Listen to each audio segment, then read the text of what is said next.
Hi Rachel, it's Abby Steele. Thank you so much for asking this question, and I hope you don't mind that I'm making you a video response.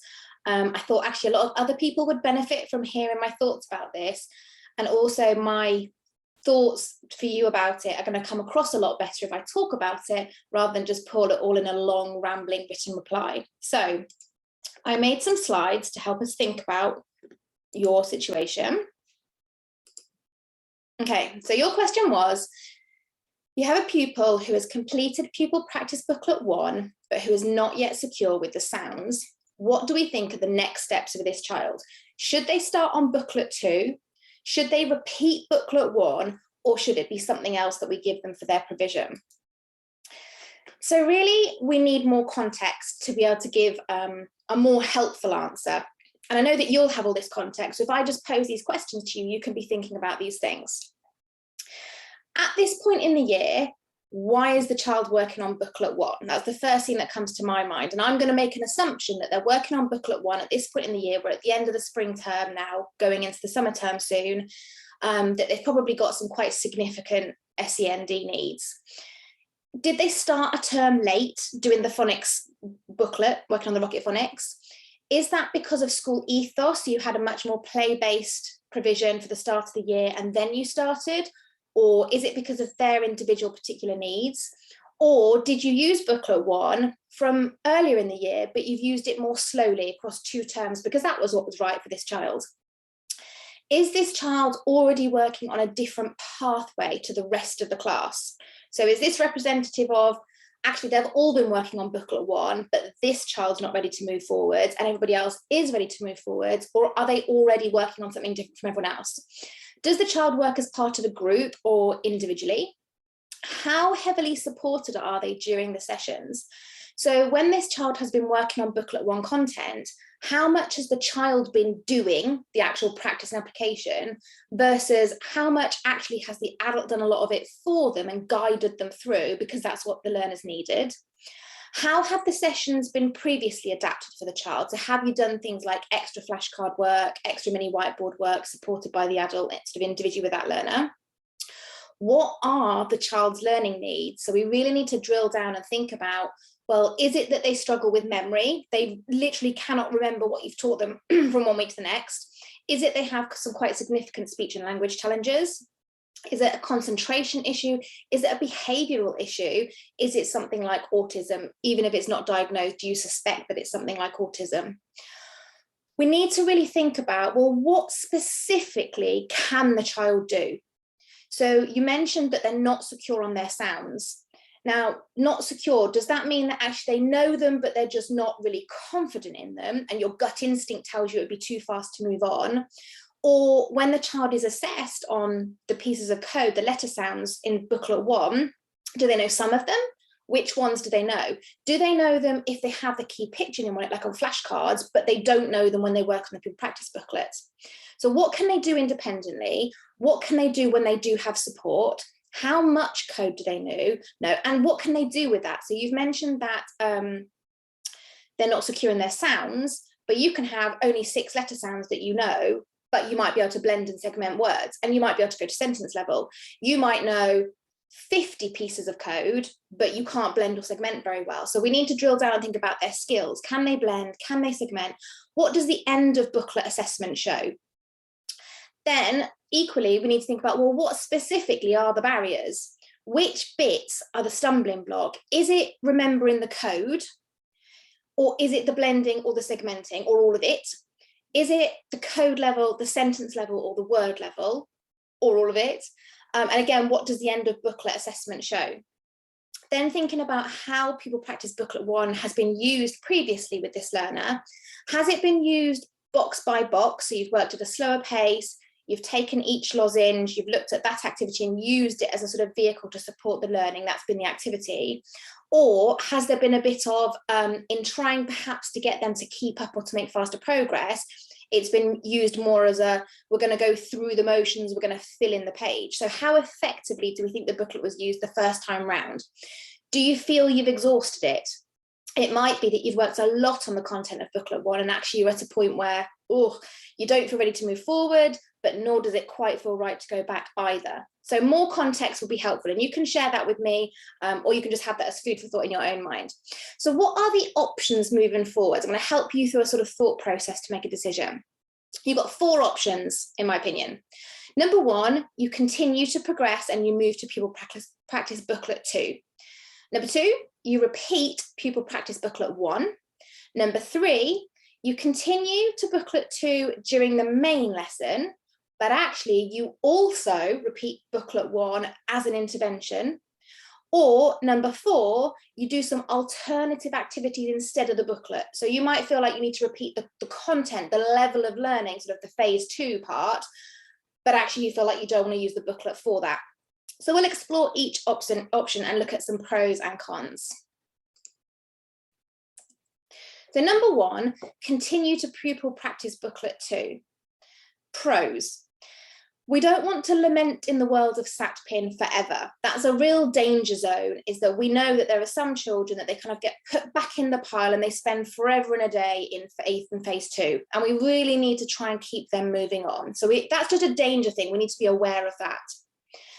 Another reason that we might want to continue is that the code knowledge progresses. So we are going to teach more letter sounds, not a huge amount of letter sounds because we do this slow pace of 2 a week.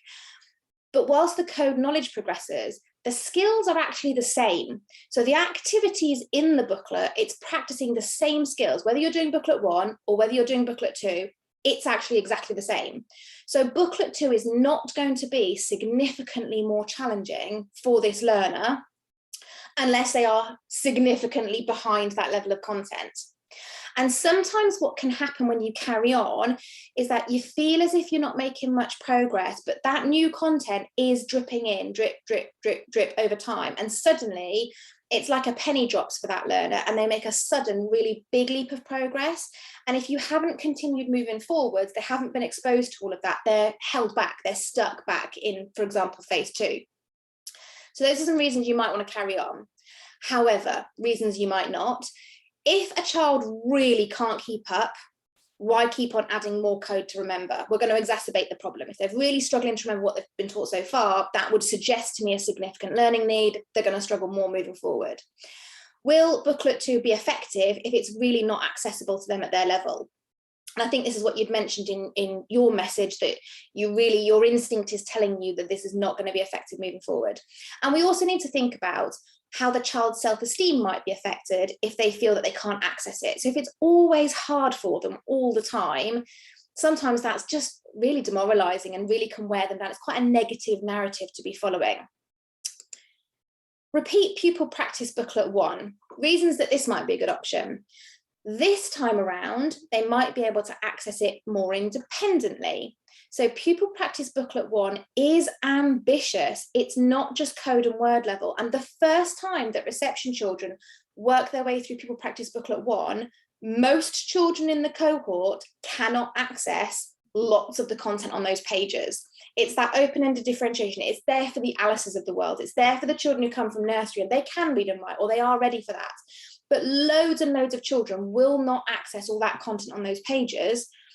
Therefore, actually, for lots of children, if they needed to go back and repeat some of that content, they'll be able to go further. They'll be able to do more with it. It will be beneficial. It won't be like they're just repeating what they've already done. This time, it will almost feel fresh to them because they can do more with that. And it contains the exact content that they need to be able to do. So if we're thinking about packaging it up in a different way and using different activities, well, this is a really effective way to do the exact knowledge, the exact skills in those bite-sized chunks. It's what they need to be able to do one way or another. Reasons that you might not want to repeat booklet 1. You have to think about how this is going to affect the class or group teaching. So you've got the issue of social inclusion. Are we creating social barriers for children by removing this child and giving them something different? How's that going to affect them? And teacher logistics. How are you going to juggle this? How are you going to manage? Are you going to have group teaching rather than whole class? Do you have the staff for that? You need to think about, well, when do you anticipate that they might progress from this level? Because we don't want to get caught in that SATPIN loop. What does their individual pathway look like? When are they going to get out of this phase and move forward, do you think? And will, of course, it affect the child's self-esteem? Are they bothered? Some children are absolutely not bothered, and some children actually they really do get quite bothered by that kind of thing. Doubling up. So this is an option. I've seen this work before, where the child, if the rest of the class is now working on booklet 2, in the main lesson, the child continues to move forward with booklet 2, but you double up and you give a second or an additional lesson, like an intervention, using Pupil Practice Booklet 1 content, because now they can access it more. The benefits of this is it keeps the ambitious possibility for progress. So we're getting the best of both worlds. We're opening up that new content that it might sink in, they might leap forward with it. It gives more time to phonics, because often children that are struggling, or children that are taking longer to get there, they just need more time and more exposure. So this is doubling up, you're giving more time. So Pupil Practice Booklet 2 would be for supported challenge, but booklet 1 is for more independence. They have different roles using the 2 booklets. The disadvantage potentially is the logistics. Do you have the capacity for them to have a second intervention session? You might already be giving them intervention because you'd mentioned you're doing lots of things for them. So this might slip in okay, but we have to be realistic about what is possible to do. Something else. So you might feel like, actually, yeah, the booklet hasn't really been really successful for this learner. Could we do something else with them? Possible pros to this: if you change the activities, it might feel less repetitive, less like you're going back through it all again. But we do need to be mindful about, well, whose perception is this? Is it the child's perception? Oh, here I go, I'm going through it again.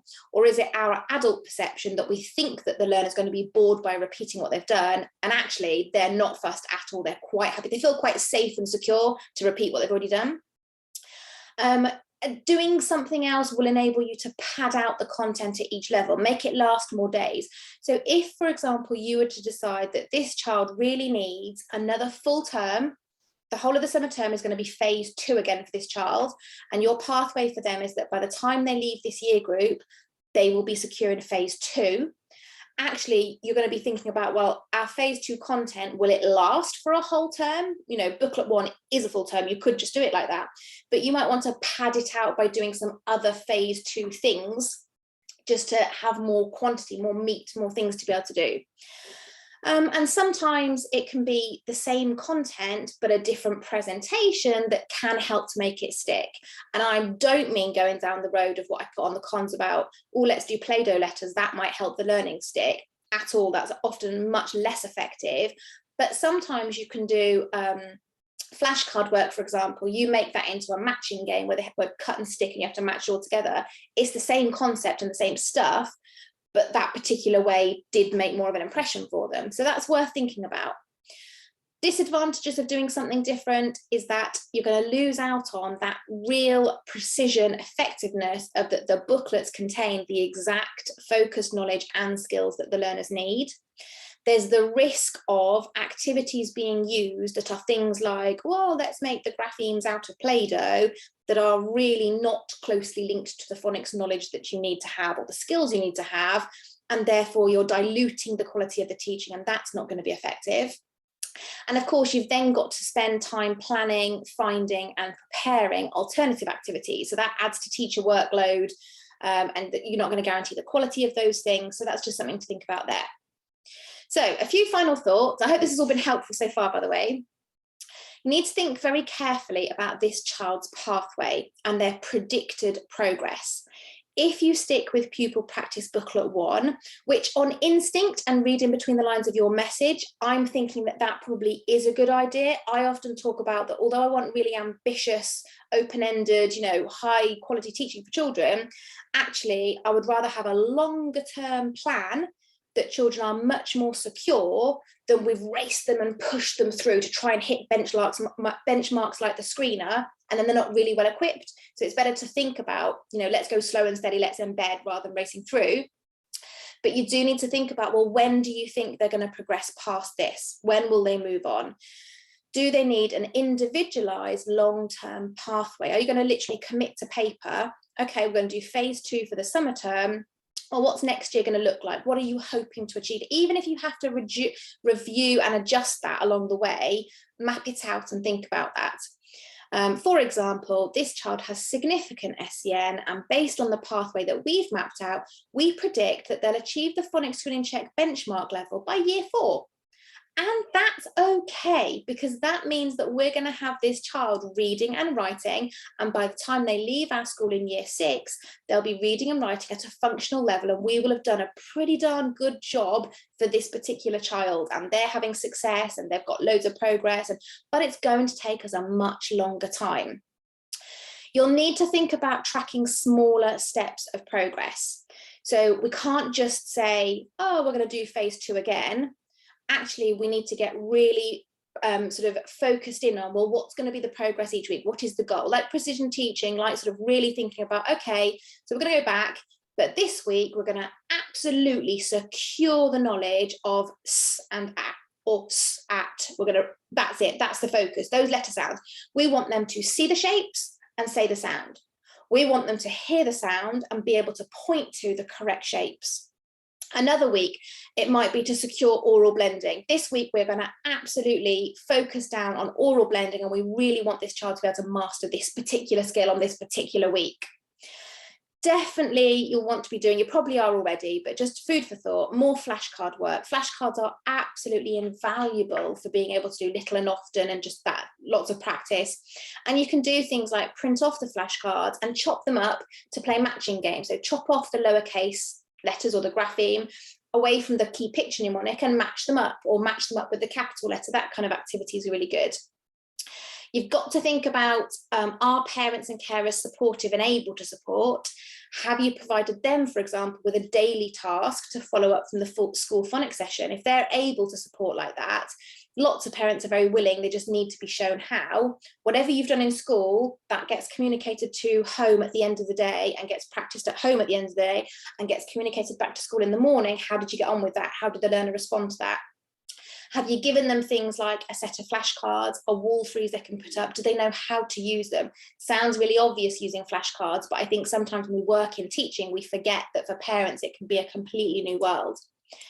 And final thoughts. Bringing it sort of back down, simplifying it, let's come back to these two key points, 2 key questions for you to think about. What is the child's capacity for progress?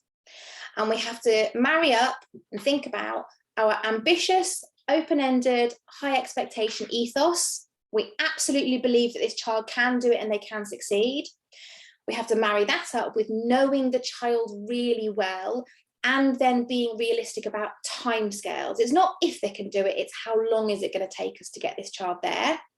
And then the other aspect of this, the other side of the coin, is what teaching provision are you logistically and sustainably able to provide? Because it's all very well us talking about doubling up and intervention sessions, but if you don't have the staffing for that, you won't be able to succeed with it. So we've got to think about what support do they have within the main class or group lessons, and then additional intervention sessions and little and often opportunities, lining up for lunch, going through some more flashcards, things tucked in their book bag when they do one-to-one reading. We've got to be able to say we've pulled out all the stops, but we've not set ourselves a situation that is absolutely impossible and unmanageable. So I hope that was some helpful food for thought for you. Do come back to me and let me know. And if you want to do anything like share any assessments, you're very welcome to get in touch with me, and I'll see if I can help you further. Bye.